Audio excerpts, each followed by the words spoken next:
Nous te confions encore ces instants. Règne. Règne parmi nous et fais-nous du bien. Tu connais les guerres de chacun. Tu connais nos vies. Tu connais nos préoccupations, tendre Père. Nous voulons bénéficier de ta grâce comme des enfants. Jésus est notre grand frère et tu as fait de nous tes héritiers. Nous sommes co-héritiers avec Christ. Nous partageons le même héritage. Voilà pourquoi nous sommes dans la joie de nous approcher de toi en tant qu'enfant et devant son papa. Laisse que l'honneur, la gloire, la louange te reviennent, tendre Père. Au nom de Jésus-Christ, nous avons ici prié. Amen. Amen. Vous pouvez vous asseoir. Nous allons, par la grâce de Dieu, tenir notre deuxième partie du culte un peu différemment. La première pensée qui m'est arrivée lorsque j'étais en train de préparer, c'était d'aller dans le même sens du dimanche passé, continuer à ces thèmes, mais je vais, par la grâce de Dieu, l'accompagner par un autre verset. Et la deuxième pensée, je voulais que nous puissions faire un résumé. Nous puissions faire un résumé de ce que nous avons parlé pendant 3 mois.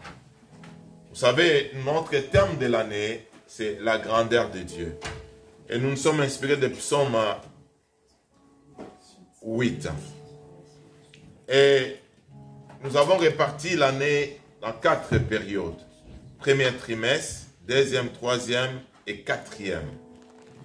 Et si vous vous rendez compte que ce dimanche, c'est le dernier dimanche du premier trimestre. C'est vrai, non? C'est-à-dire, là, nous allons clôturer notre premier trimestre. Et qui peut me rappeler les thèmes de notre premier trimestre? Les sous-thèmes de notre premier trimestre. Puis me rappeler, j'aimerais que nous soyons comme dans une école aujourd'hui. Personne ne parle. Celui qui veut parler, mais oui, à mon fils. L'enfant retourne à la maison. L'enfant retourne à la maison. Ça, c'est l'un des messages, je crois. Voilà, nous parlons aussi le mystère de l'enfant et les qualités de l'enfant. Nous avons parlé pendant 3 mois. Et les hommes de Dieu, les pasteurs qui sont passés, y compris moi-même, nous avons, chacun à sa manière, chacun selon l'inspiration qu'il a reçue de Dieu, apporté un plus. Et quand nous essayons un peu de faire le parallélisme entre l'enfant naturel, sa relation, ses qualités, ainsi que ses mystères, nous comprenons que nous, en tant que chrétiens, nous sommes des enfants devant notre Père, c'est-à-dire les créateurs des cieux et de la terre. C'est ça le plus grand lien.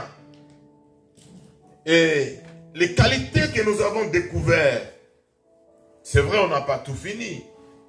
Le temps nous manquerait, on pourrait parler toute l'année. Parce que l'enfant regorge dans sa vie, dans la façon que Dieu a mis les choses, plusieurs qualités que les adultes ont perdu, que les vieux ont perdu.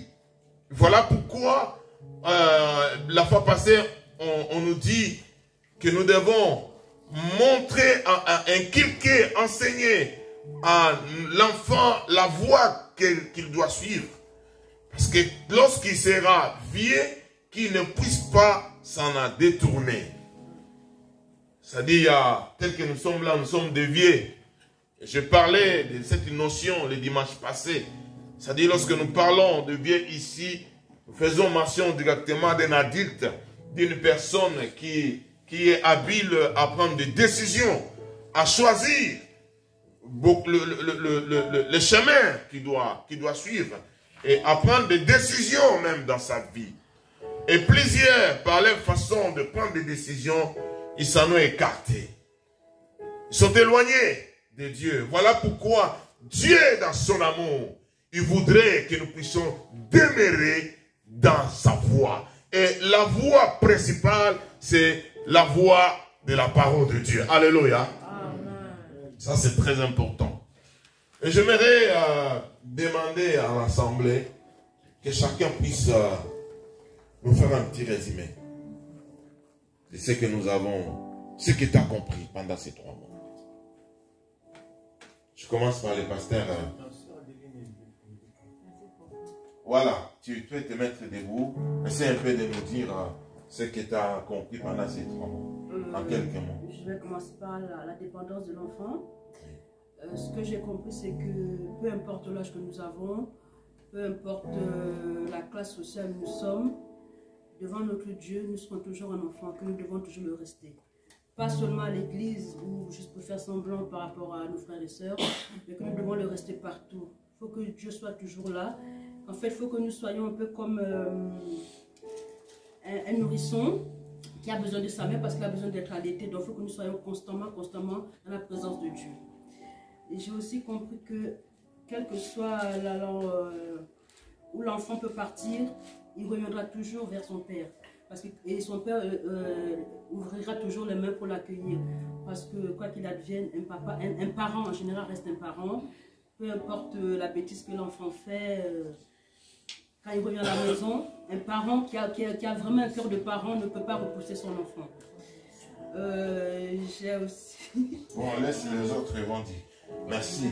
Donc là, nous soulignons un peu ici la dépendance. Amen. Amen. L'enfant dépend de ses parents. Et nous avons parlé de ça ici. Nous, en tant que chrétiens, nous devons dépendre de notre Dieu. Comment? Quand tu te lèves le matin, mets-toi dans la prière.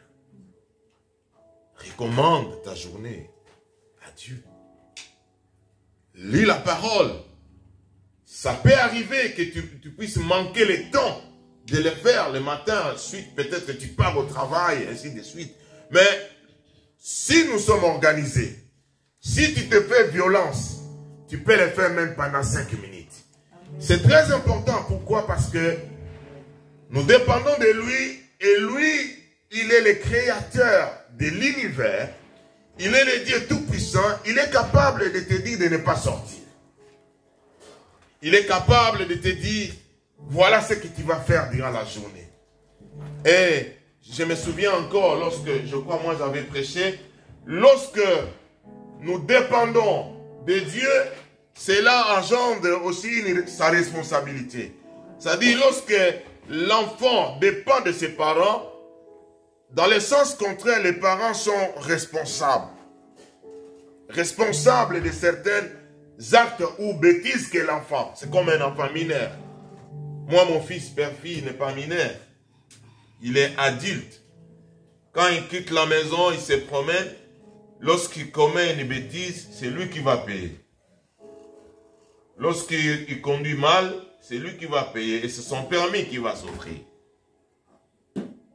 Si tu es dans la voiture, je suis avec ma fille, c'est Donnel, et que Donnel n'a pas mis la ceinture, et que la police verbalise, je crois que c'est 90 €, si j'ai une bonne mémoire, c'est moi, son papa qui va payer. Parce que l'enfant dépend de moi, et il y a une responsabilité. Mais lui, si il ne met pas la ceinture, il est contrôlé, verbalisé, c'est lui qui va payer. Bon, il peut venir me supplier s'il est en difficulté. Papa, est-ce que tu peux me dépanner? Voilà, j'ai commis une bêtise. Ça dépend des moments. Je peux dire aussi pour bien l'enseigner encore. Je dis non, tu dois payer. Oui. Voilà un peu. Pasteur Mouyanga, un petit résumé. Même si c'est que tu as parlé, si c'est que... Oui, pasteur. Ouais, moi je peux résumer en disant ceci. Un enfant est celui qui s'attache à son papa. Parce que Dieu est notre Père, nous en étant enfants de Dieu, nous devons également être attachés à notre Père, qui est notre Dieu. Pourquoi? Parce qu'un enfant qui s'attache à son papa, la parole de Dieu concernant le message du dimanche passé, La Bible nous dit, à travers le message, que Dieu va nous conduire vers l'excellence. Pourquoi Dieu va agir ainsi? Parce qu'il est notre papa. En fait, la parole de Dieu dans le livre de Psaume chapitre 1 verset 3, la Bible dit, un enfant qui s'attache à son père, il est comme un arbre planté auprès d'un cours d'eau. C'est-à-dire, cet enfant va donner de fruits à sa saison et dont le feuillage ne se flétrit point. C'est ça la dépendance d'un enfant envers son père qui est Dieu. Mais de temps à autre, quand nous sommes attachés à notre père, mais nous allons produire des fruits dignes de notre repentance et Dieu va nous amener à l'excellence et dans la réussite. C'est que je vais résumer. Merci. Maman Midjo. Moi, j'ai appris que, en fait, l'enfant dit qu'il est la vérité. Après, il y a des enfants aussi qui sont mensongers. Mais la plupart des temps, l'enfant dit la vérité. Et il y avait une prédication que maman avait prêchée, c'était l'appartenance d'un enfant. En fait, tout enfant a une appartenance. Ça peut être un enfant orphelin, il peut être un enfant de la rue, mais il a quand même une appartenance. Donc, nous aussi, et le moyen pour... En fait, c'est pas en recevant Christ comme Seigneur qu'on devient enfant.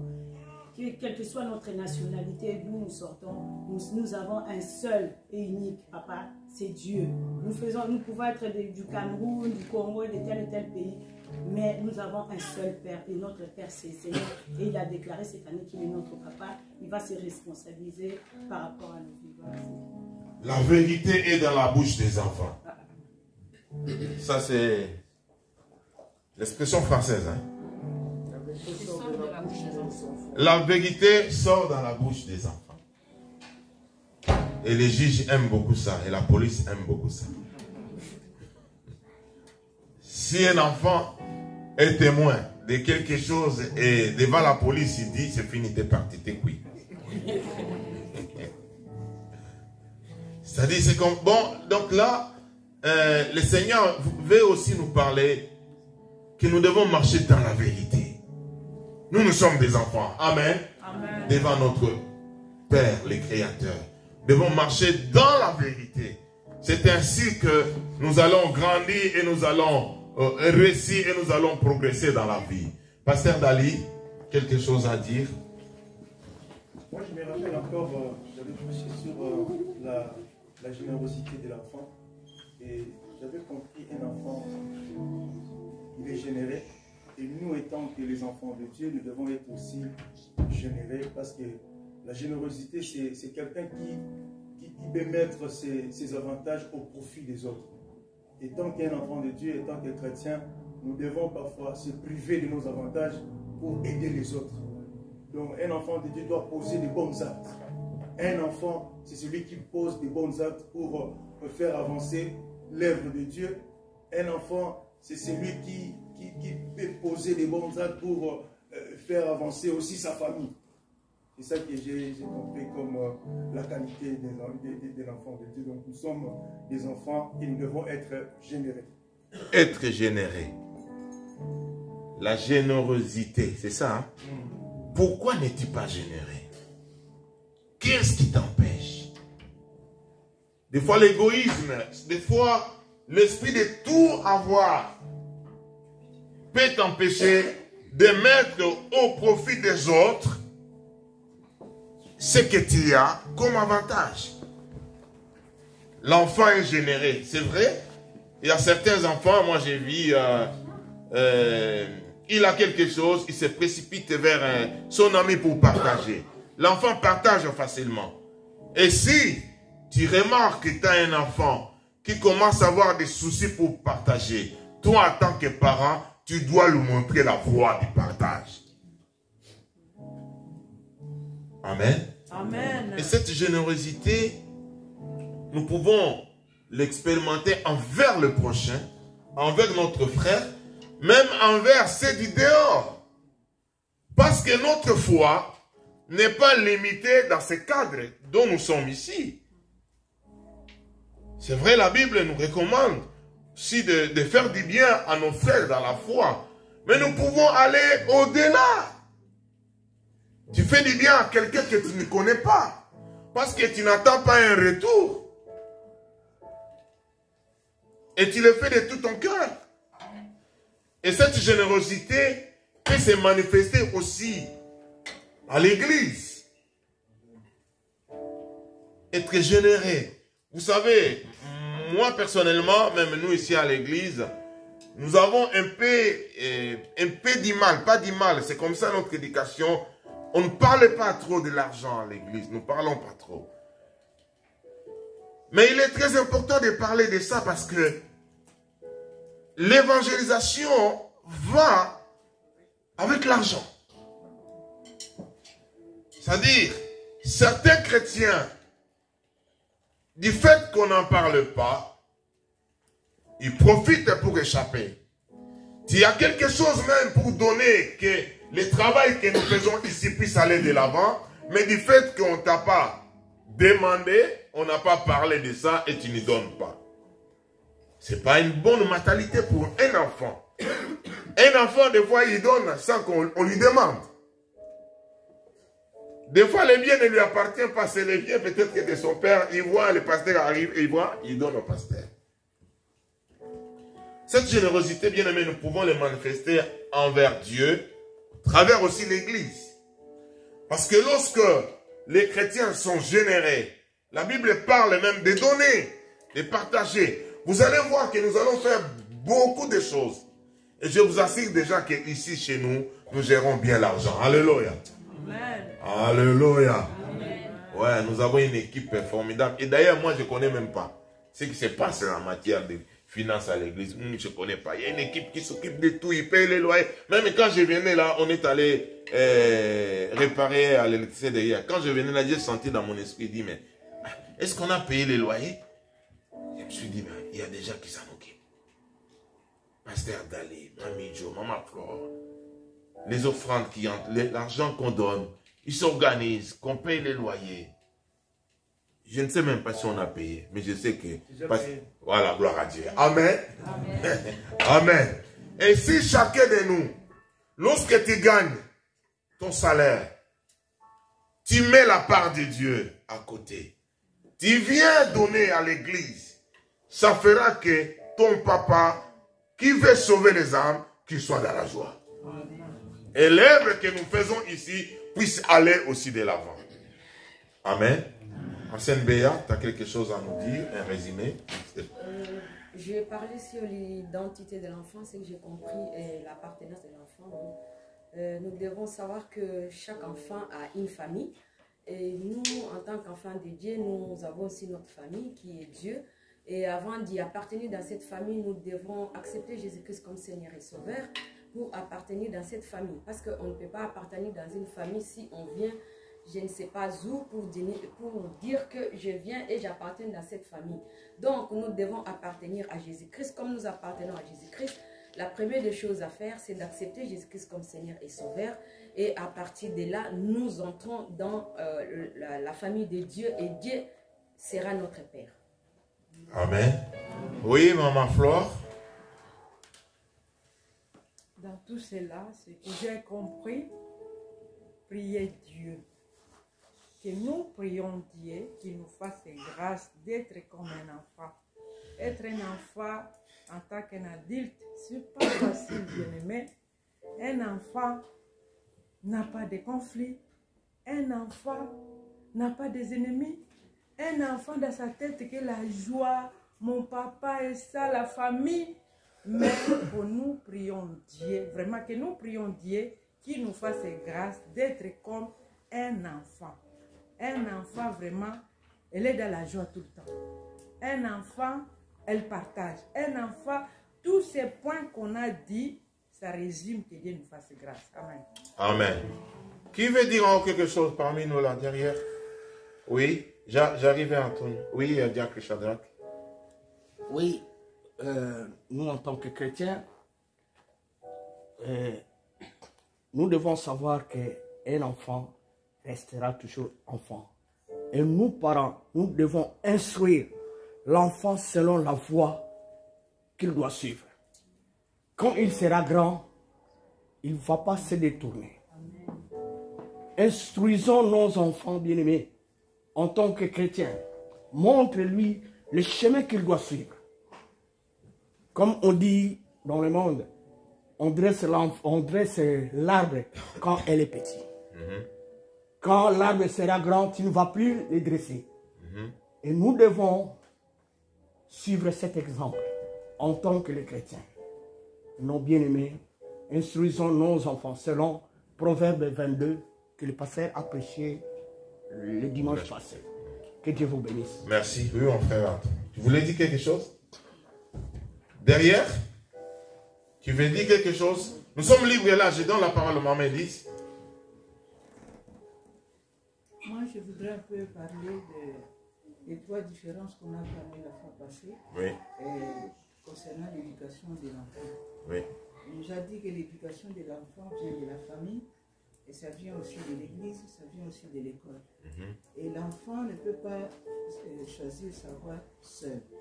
Les parents sont là pour le guider, et il doit suivre ce que les parents lui disent, il doit suivre ce que l'église nous prêche, nous donne comme le chemin qu'on doit suivre.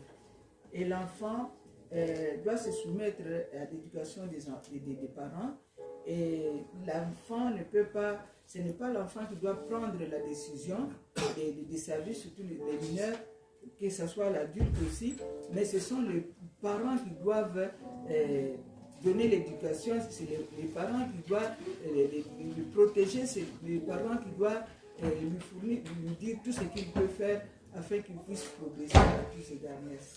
Amen. Amen. Je vais ajouter quelque chose sur l'autorité des parents. Vous savez, nous vivons dans un monde, la façon que les choses évoluent, certains parents ont perdu leur autorité. Bien-aimé dans le Seigneur, pour ton bonheur, pour le bonheur de ta famille, de tes enfants, en tant que parent, on doit s'imposer. Ça, c'est très important. Parce que moi, je ne vois pas ces parents-là qui peuvent faire des choses pour faire souffrir son enfant. À moins qu'il soit malade, soit qu'il soit envoûté. Mais un parent, tout ce qu'il fait pour son enfant, c'est toujours pour son bien. Vous voyez, dans le psaume Proverbe 22, excusez-moi, Proverbe 22, 6, dans certaines versions, on dit instruis l'enfant selon la voie qu'il doit suivre. Mais il y a d'autres versions, lorsqu'on dit de l'instruction, c'est l'enseignement. Mais dans d'autres versions, ils disent inculquer à l'enfant. Vous savez, comment je peux illustrer inculquer? Vous savez, lorsqu'on était des enfants, tu es malade, il y a certains médicaments, si on a prescrit par les médecins, les parents sont appelés à administrer à l'enfant. Il y a des médicaments qui sont tellement amers. Pour la première fois, tu donnes à l'enfant, il prend les médicaments, et s'il doit le prendre encore à midi, il dit que ah non, il ne va pas prendre. Mais qu'est-ce que le parent fait? Il vient avec sa cuillère, il prend l'enfant, il l'ouvre la bouche comme ça. Moi, je sais que mon père ou ma mère nous faisait comme ça. Il le met, le médicament dans la bouche, il vient gratter encore à la gorge ici. C'est ça l'image de quelqu'un. Pourquoi? Parce que le parent sait lorsque l'enfant va prendre ses médicaments, il sera guéri, il sera en bonne santé. Mais dans l'idée de l'enfant, c'est comme si le parent veut le souffrir. Comment il peut lui donner un truc amer comme ça? C'est comme ça. Nous, en tant que parents naturels, nous devons agir. Même sur le plan spirituel. Alléluia. Hey, alléluia. Même à l'église, à un certain moment, moi, même pour les enseignements, on doit commencer à chercher certaines personnes de force. Venez, nous avons enseignement à l'église. Vous savez, l'année passée, lorsqu'on a fait des enseignements, il y a certains qui ont profité. Vous voyez, depuis tout ce temps-là, il n'y a pas de séance des enseignements de formation. Mais ceux qui ont profité, ils ont une base. Ma fille Mado Mengue a une base. La façon qu'il venait là, je suis fier de toi, Mengue. Parce que je vois l'évolution. Je vois comment les frères, ils ont évolué. Je vois le frère Nicolas, comment il est en train d'évoluer. Je vois Bionique, comment il est en train d'évoluer. Parce que, bien aimé, nous devons profiter lorsque l'Église organise des activités, surtout des enseignements, des moments de prière, de veillée. Efforcez-vous de venir. Alléluia. C'est dans de tels moments on inculque. Et je vais vous expliquer un peu. Moi, je me suis converti en 91.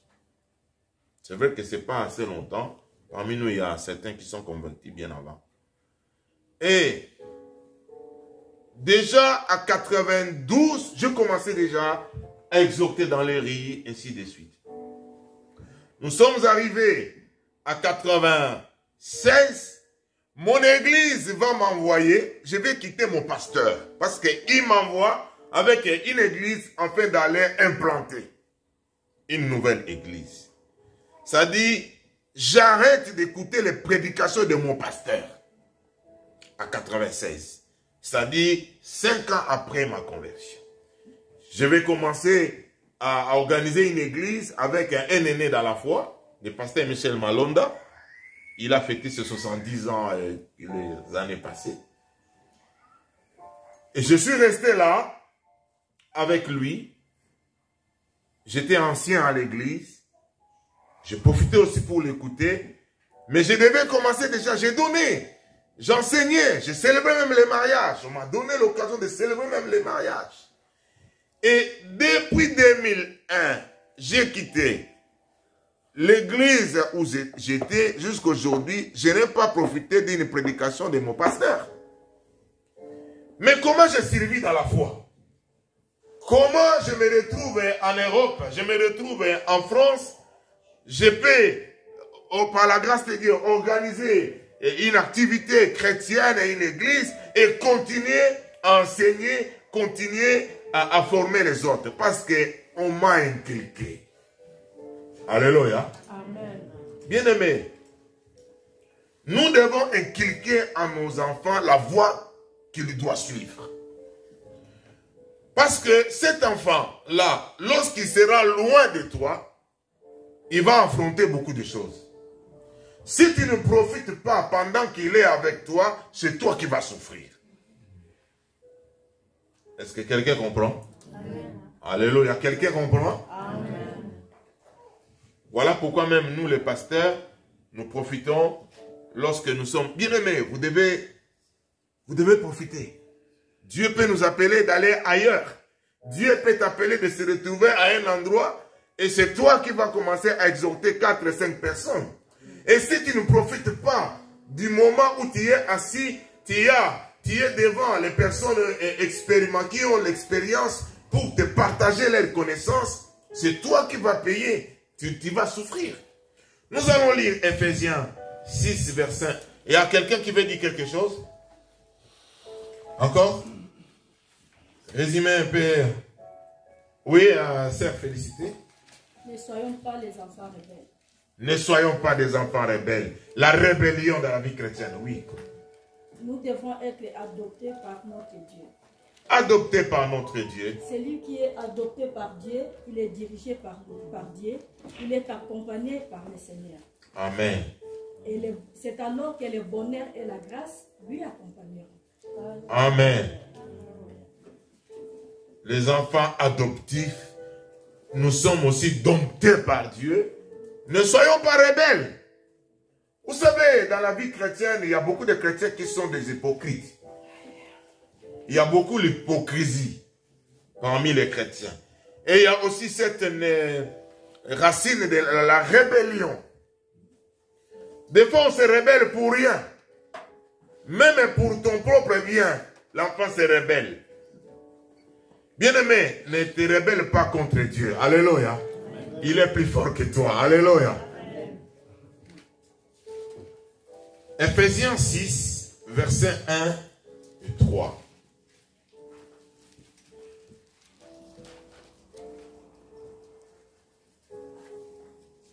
Enfants, obéissez à vos parents, selon le Seigneur, car cela est juste.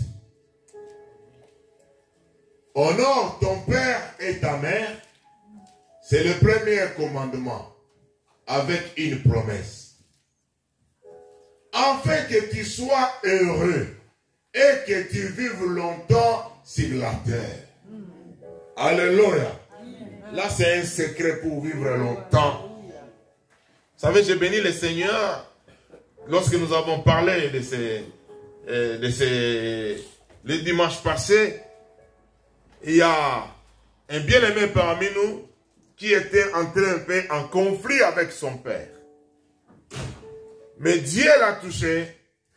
Il est venu me voir. Il dit, pasteur, j'avais décidé de ne même pas appeler mon papa.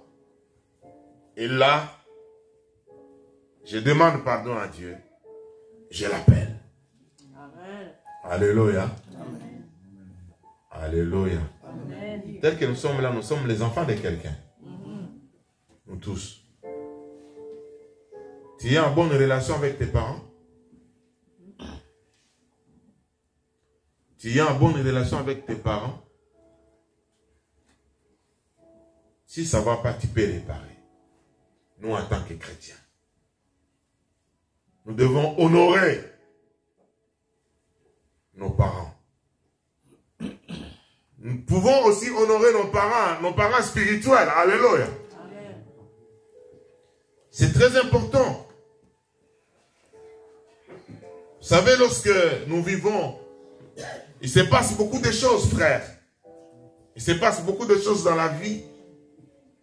Et nous pouvons entrer en conflit avec nos parents. Mais Dieu nous dit d'obéir à nos parents et d'honorer nos parents pour que nous soyons heureux dans la vie et que nous puissions vivre longtemps. Ça dit, on lie la longévité à l'obéissance aux parents. Ton parent peut être une personne vivant avec handicap, il reste toujours ton parent. Ton parent peut être un pouce-pousseur, c'est toujours ton parent. Et cet honneur-là, vous savez, nous, le pasteur également, nous les anciens qui sommes là, vis-à-vis des fidèles à l'église, nous jouons le rôle aussi des parents. Amen. Voilà pourquoi moi on peut m'appeler papa. Maman Flore, elle est plus âgée que moi. Mais m'appelle papa. Je suis son papa spirituel. Et le Seigneur demande aux enfants d'honorer leurs parents par le respect. C'est vrai, vous pouvez avoir le point de vue différent. Mais dans certaines choses, on obéit. Et lorsqu'on parle de l'honneur, il y a le respect et il y a aussi les honoraires. Tu peux apporter un cadeau à ton papa. Eh, alléluia. Eh, alléluia. Pasteur Mouyang, tu as reçu un cadeau de l'église depuis l'année a commencé. Un fidèle t'a apporté un cadeau. Tu commences à calculer comme ça, c'est qu'il n'y a rien. Le 31 décembre. Oui. Le 31 décembre. Oui. Pasteur, tu as reçu. Toi, tu es béni. Hein? Alléluia. Ouais, moi, j'ai reçu le 31 décembre. Mais bien aimé, Dieu peut te toucher. Tu pars au centre-ville, là où tu fais tes shopping. Tu peux penser aussi à ton pasteur. Eh, alléluia. Amen. Eh, alléluia. Amen. Mais pourquoi vous attendez que le pasteur puisse demander? Frère, pourquoi vous attendez? Non, non, non. Des fois, Dieu t'a déjà parlé. Une pensée, et dit, ah non, j'ai vu le pasteur aimer sa chaussure là plusieurs fois. C'est qu'il a fait ça au comment? Là, c'est le message de Dieu. N'attendez pas qu'on te demande. Tu peux faire un cadeau, un don. Amen. Je vous donne un secret. Frère, vous savez, les petites œuvres là, ça reste gravé dans le cœur. Ça peut pousser même le pasteur à prier plusieurs fois. Ce n'est pas la corruption. Alléluia. Frère, ce n'est pas la corruption, c'est la réalité.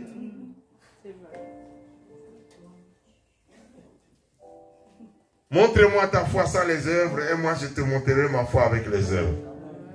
C'est très important. Hein? Les petits cadeaux d'encouragement, ça grave, ça reste aussi dans...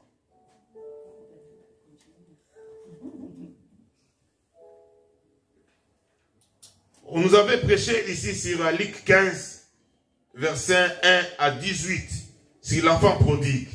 Cet enfant qui était dans sa maison, dans sa famille, il va demander l'héritage auprès de son père. Il a pris l'héritage. Bon, c'est vrai, il était enfant. Lorsqu'il a demandé l'héritage, le papa lui a donné ce qu'il était quand même adulte. Parce que moi, je ne peux pas donner l'héritage à l'enfant qui est mineur. Mais qu'est-ce qui va se passer selon ce texte? La Bible nous dit que l'enfant est allé gaspiller. Dis avec moi le gaspillage. Gaspillage. Frère, nous gaspillons des fois l'héritage que Dieu nous a donné. Les gaspillages, bien aimés, nous devons bien gérer. L'enfant est allé dans les gaspillages. C'est-à-dire, lorsqu'on parle de gaspillage, c'est l'utilisation sans but, sans contrôle de ce que Dieu nous donne. Ça peut être l'argent, ça peut être la force, ça peut être le temps. Combien qui gaspillent leur temps pour rien? Frère, le temps qui passe ne revient pas. La Bible nous dit, rachetez le temps quand les jours sont mauvais. C'est difficile de rattraper le temps qui est passé, frère. Ne vivons pas dans le gaspillage. Il faut bien gérer son temps. Bien gérer ce que Dieu te donne. Cet enfant est allé vivre dans le gaspillage. Il a donné son argent auprès de prostituées. Il s'est retrouvé dans la misère, dans la souffrance. Au point d'aller manger les aliments de cochons. Heureusement que cet enfant, quelque part, j'aimerais que son papa, malgré l'héritage qu'il lui avait donné, il avait inculqué à l'enfant la voie aussi qu'il devait suivre, la voie de Dieu. Parce que cet enfant est entré à lui-même, il s'est repenti là où il était. Il s'est dit, dans la maison de mon père, il y a des travailleurs, ils mangent bien. Comment moi je peux continuer à galérer comme ça? Il est retourné. La repentance, c'est la mère de la guérison, c'est la mère de la délivrance. C'est lui qui se repent, il ouvre la porte pour la visitation de la grandeur de Dieu dans sa vie. L'enfant s'est repenti, il est retourné. Frère, ne cessez pas à vous repentir. Repentez-vous. Repens-toi.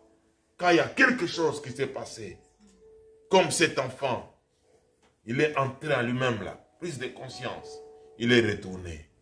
Comme a dit la sœur ici, le papa il est toujours là, il restera toujours papa. Alléluia. Amen. Alléluia. Amen. Tu peux avoir 40 ans, 45 ans, devant ton père, tu es toujours son enfant. Toujours son enfant. 1 Pierre 1, 18.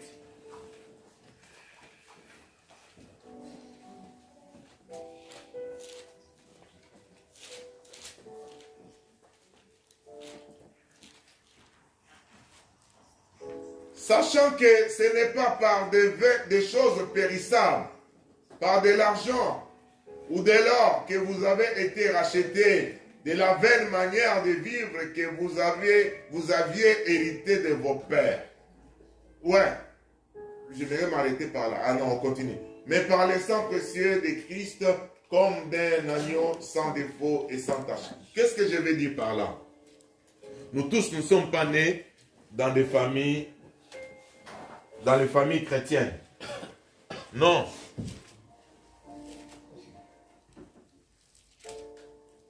Tel que nous sommes là, nous tous. Moi, mon papa n'était pas pasteur. C'est ma mère qui avait la foi. Et ma mère avait surnommé notre famille Nouvelle Jérusalem. Mais mon père, lui, il n'était pas vraiment dans la foi, mais il était très strict dans la vie sociale. Il est très disciplinés, très stricts. C'est vrai, dans nos familles, nous pouvons hériter les vaines manières. Certains comportements, je me souviens une fois, chez moi, j'habite un appartement au 6e étage. Je crois que c'est ma femme qui m'a parlé de ça, ou bien l'un de mon enfant. C'est-à-dire, l'enfant du voisin, ils étaient dans l'ascenseur, cet enfant, il dit, moi, je n'aime pas les noirs. Ah bien, tu te souviens de ça? Mais où il a ramassé ça? Chez les parents. Ce sont des vaines manières qu'il a héritées. C'est vrai, même dans nos familles, il y a des vaines manières. Même les familles chrétiennes. Ce n'est pas toujours des familles parfaites, même la famille des pasteurs.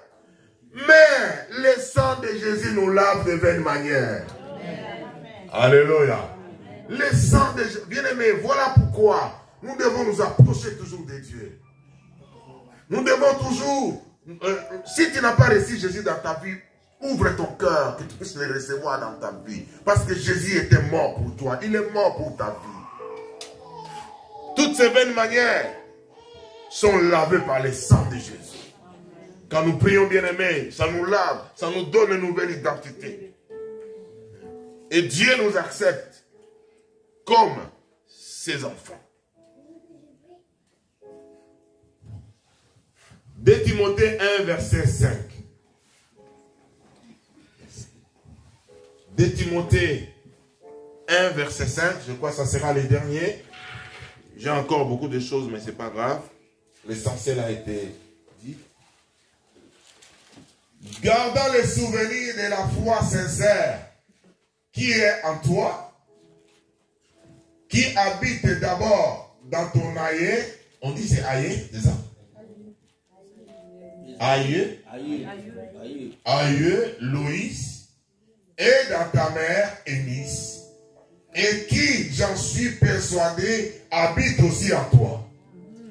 C'est-à-dire ici, c'est la transmission de la foi. C'est-à-dire, c'est Paul qui parle à Timothée. Il dit la foi qui habitait auprès de tes ancêtres, ta grand-mère, Loïs, et cette foi était également dans la vie de ta mère, Eunice. Je suis persuadé que cette foi aussi habite en toi. Amen. Alléluia. C'est-à-dire, nous pouvons transmettre notre foi. Alléluia. Transmettre notre foi, ça peut traverser les générations. Et cela demande un travail d'inculquer, d'instruire. Alléluia. De corriger, d'orienter nos enfants. Des fois de frapper. Moi, ma fille, attention, ne dis pas que le pasteur frappe les enfants. J'ai ma fille donnée de 10 ans.